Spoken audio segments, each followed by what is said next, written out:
On the northwest coast of the island of Rhodes, 3 kilometres from the village of Killavarda, is the ancient city of Camiros. Camiros was one of 3 ancient sites of Rhodes, but also of the famous Doric Hesperpolis. The economy of Camiros was mainly based on agriculture production, with Homer describing the city's soil as white. During the late Bronze Age, the Mycenaeans settled in the city, building the first buildings in the area. One of these buildings was the cemetery of chamber tombs located in the village of Killavarda.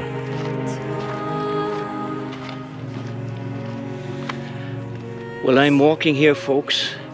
The site is from the 6th century and before. Later, the Dorians took control of the city. The Dorians left behind a wealth of archaeological finds, as well as various temples and public buildings.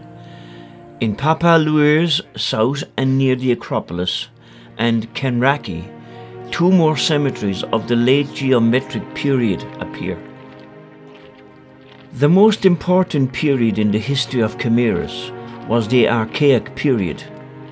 The city went through a great period of prosperity, with many buildings being built in the area.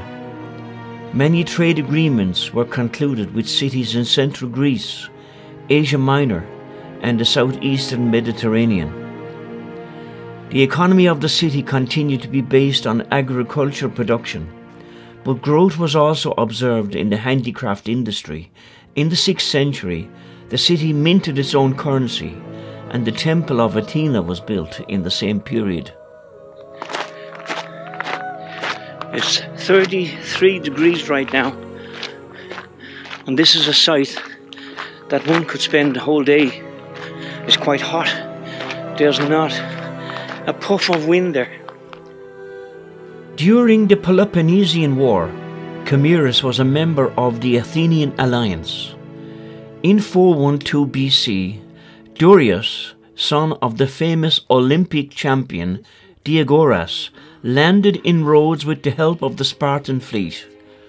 After negotiations, Darius persuaded the 3 cities of Camiros, Lindos and Alisios to unite into a single state of Rhodes as its centre. After that, the commercial, economic and cultural centre of the island was the city of Rhodes. But without the abandonment of the old cities, Camiros was destroyed by the earthquakes of 226 BC and again in 142 BC, and from then on began its decline. Well, folks, I may be on holidays, but between driving and walking, and this afternoon in 33 degrees, I'm here on the top of a hill, mountain, showing you the ancient Camiros city from the 6th century. During the Ottoman period, there were fields around the ancient city of Camiros. Between 1852 and 1864, Western archaeologists began excavations in the area, with many finds being in the British Museum. During the Italian occupation and until World War II, excavations continued by the Italian School of Archaeology.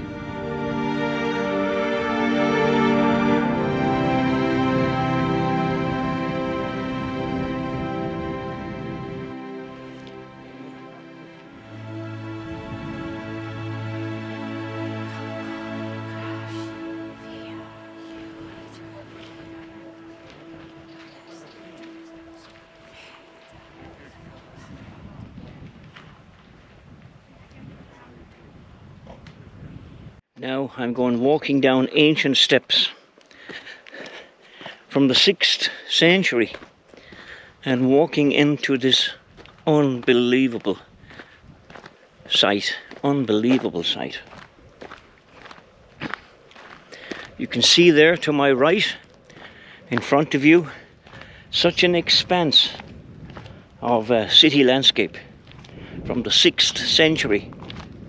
Unbelievable and beyond expectation, and simply incredible in very, very hot weather. According to a legend, Camurus is named after one grandson of the nymph Rhodes and Helios, Pindar Olympian VII. Camurus' economy was primarily based on agriculture, and the main produce was figs, oil and wine. Thus, the need to store and transport its surplus produce was the stimulus for the vigorous local ceramic industry.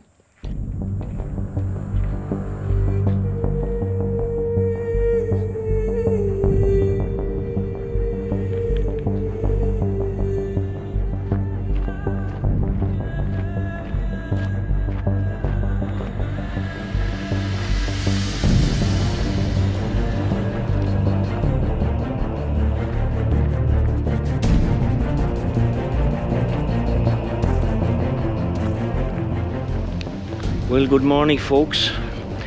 A different day and a different part of Rhodes Island to travel. It's very early in the morning when it's 29 degrees, and on my drives I spotted this shell of a building. I hope there's no bloody snakes here on the ground now, because I'm in shorts and slip-ons, but this is a weird structure here behind me. I'm surrounded by olive groves and vineyards, and I'm going to have a walk through those later on. But we're heading to Salakis, and we're going to the most picturesque traditional village on the island of Rhodes. Very warm, 29 degrees. This, I think, somebody began to build with great intentions a hotel in the middle of no place, but unfortunately it came to a complete halt. I'm just being very careful where I walk here, because there's dense undergrowth and there's a sticky kind of a mud here, but I don't want to step up on something that will bite me. I'm going to make my way back to my vehicle. It's rather risky walking around here. You could fall into a wine cellar. There's a great big wine cellar down there. It's covered with bushes and brambles. But I'm also conscious that I don't step up on something that'll turn around and grab me by the ankle. And I'm not squeamish, but I just don't want to be bitten by something here in absolute isolation. Okay?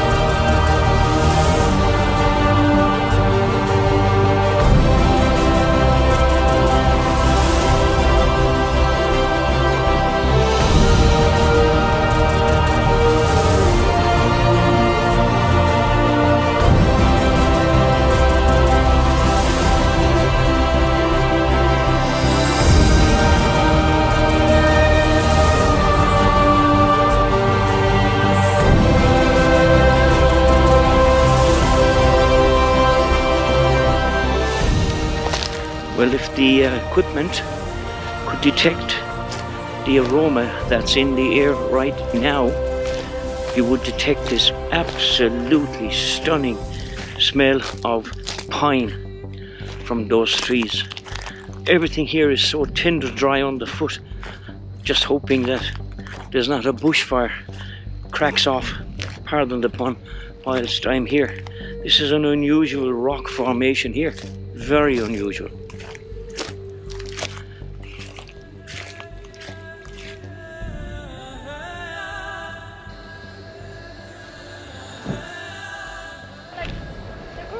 Look, there's another one. It's like they've got tiny little daisies on the stems. Look. See? Aren't they pretty? Doesn't smell mine. Don't smell it.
And we're here in the center of the island on a very, very tall mountain.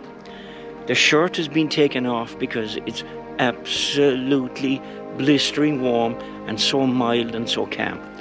So we're preparing, Kate is up there in the forest preparing our picnic lunch as we make our way down to another medieval castle after lunch.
Talk about madness.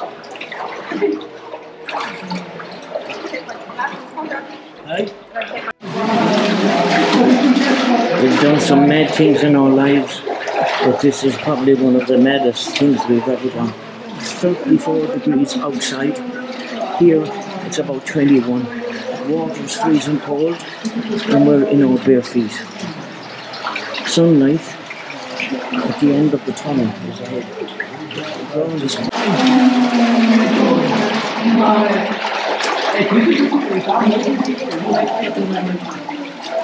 if you were afraid of the dark, you were sure. Mind your foot. Okay, thank you.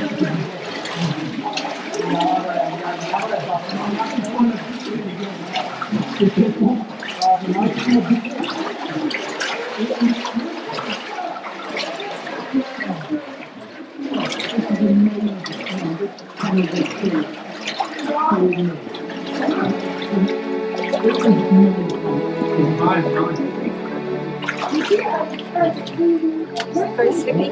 Watch it.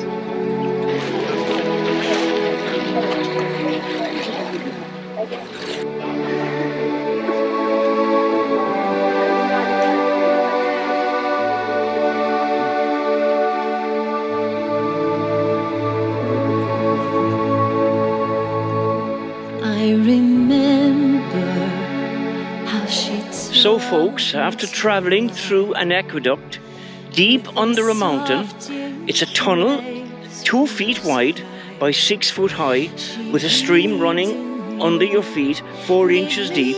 So you travel along for 10-12 minutes in the pitch black in the stream, and I'm talking about pitch black for 10-12 minutes until you emerge on the other side of the mountain where there's a swimming hole, and you'll see that in the video. So that was our adventure into madness today. 34.3 degrees in an island in the sun. The sky is just unbelievable, absolutely unbelievable. Blue, blue and blue. 34 degrees, 34.3 degrees here in the olive grove, in an olive grove, and it looks like the olives have been picked, but very recently. You can hear the cicadas in the background.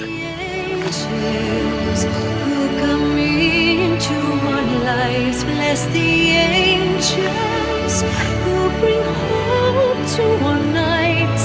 Bless the angels who give wings to our dreams. Share their light that we may rise.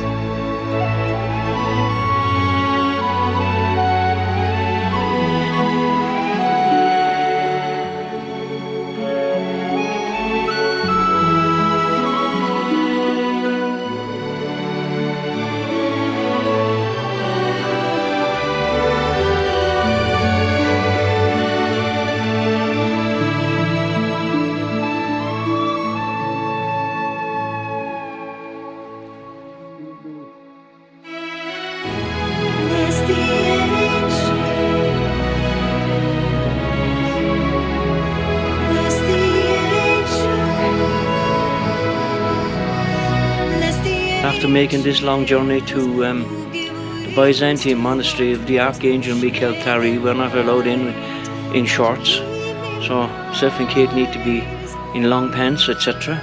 So after this big long hot drive, it's a bit of a disappointment we can't go in, so we'll close the chapter. We drive on from the Tari monastery in incredibly hot temperatures, and this time we entered a vast area where the severe and devastating bushfires hit this glorious and beautiful island. We eventually, after about 40 minutes, travelled through forests left and right of us that were completely wiped out, right up to the roadway. In fact, some of the roadway had been burned. But the monastery, quite elaborate, very beautiful, one of the most peaceful and tranquil places that I've ever visited in my life, was untouched, apart from one or two pier cracks and a few flower pots and a few water hoses that were burned in the intense heat. The monks and sisters in this monastery had sighted the fire between 6 and 8 hours before it actually began to threaten the monastery from all fronts. But yet, and lo and behold, this monastery, as you now will see, survived the onslaught of fire over 16 hours. An incredible sight. And I don't think my video footage will do justice to the beautiful monastery that it is, but also to the incredible destruction and to the most gorgeous pine forests circumnavigating this beautiful monastery. We were just making a reference here to the approach to this monastery and the forests and vegetation right around for miles would be completely decimated. But when you come to the confines of this monastery, everything is intact, like if it had been protected by something or someone. But all the lush vegetation and the flowering plants and everything are in situ, but everything outside the perimeter wall has been burned to a cinder. As you can see here from my pictures, the beautiful manicured gardens and fruit trees on the left, whilst across the wall on the right of your picture is the burned out, incinerated landscape. And this damage circumnavigates this whole monastery complex.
When you stand here and look at the devastation that circumnavigates this holy place, you wonder what forces were at work to potentially save this place from being absolutely cremated and incinerated.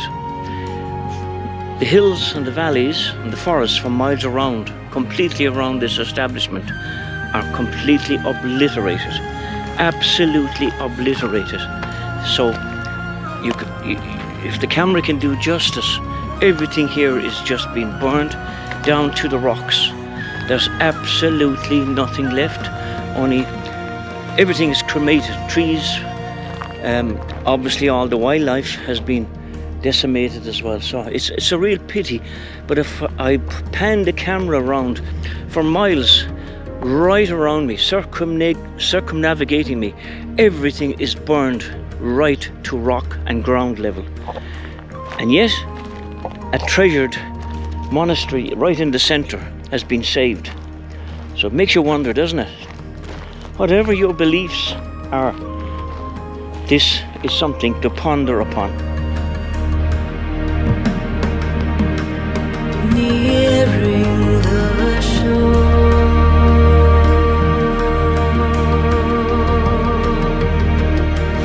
far from the reverie,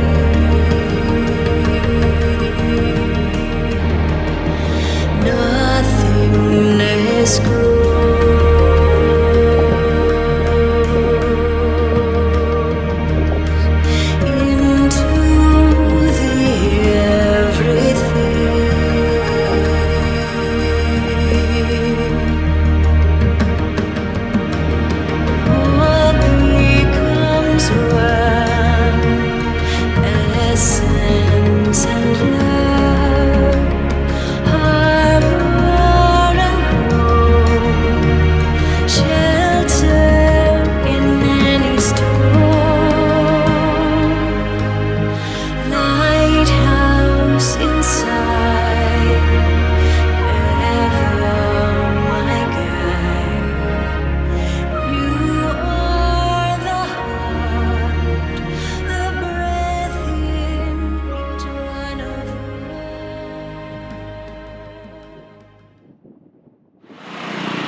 Well, good morning, folks.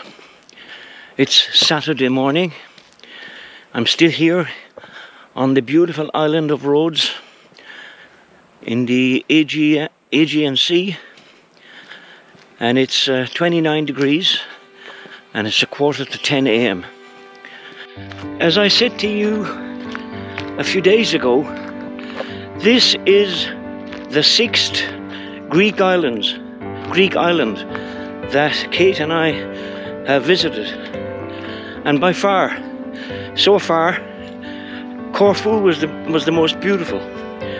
But now, after spending a week and a half here so far on Rhodes, this is certainly my favourite Greek island to date on our travels.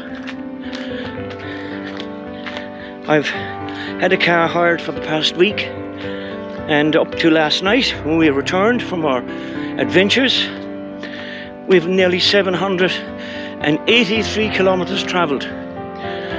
Quite a lot of driving in extreme temperatures, but done a lot of walking, and here I am this morning, 29 plus, and I'm doing what I love.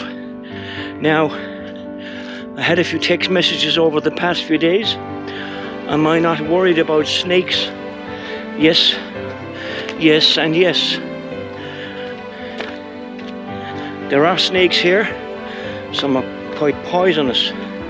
So I just have to have my wits about me, because in shorts and nearly bare feet, you could be in trouble. We drove through yesterday about 27 kilometers of track in the car, a place completely decimated by the recent wildfires, and the area where the helicopter, firefighting helicopter, and the 2 pilots were killed fighting a fire. But when you look at the devastation up close and personal of what those fires done, they just galloped across the countryside, leaving no option for an immediate escape. It would be quite scary.